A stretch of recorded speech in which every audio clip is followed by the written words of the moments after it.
İsrailin Müdafiə naziri İsrail Katz bildirib ki, əgər İran hücumları dayandırmasa, Tehran yanacaq.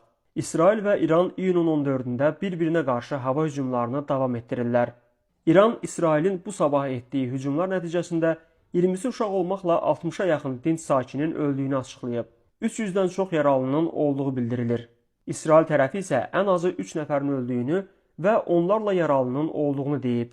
İran gecə saatlarında İsrailin Müdafiə Nazirliyinin binasını vurduğunu bəyan edib. İsrail isə Tehrandakı hava limanını və bir sıra şəhərlərdə hərbi və raket bazalarını hədəf aldığını bildirir. İran Telegram kanallarının yazdığına görə, gecə və səhər saatlarında İsrail Tehran, Təbriz, Qəzvin, Zəncan, Həmədan və İranın digər bölgələrini dron və qırıcı təyyarələrlə atəşə tutub. İsrail tərəfi isə paytaxt Təl-Əviv və Yerusəlim, Qüds şəhərinin İranın hava zərbələrinə məruz qaldığını açıqlayıb. Hər iki tərəf hava hücumlarını davam etdirəcəklərini bildiriblər. Birləşmiş Ştatlar prezidenti Donald Trump isə iyunun 13-də verdiyi bəyanatda İranı hədələyib.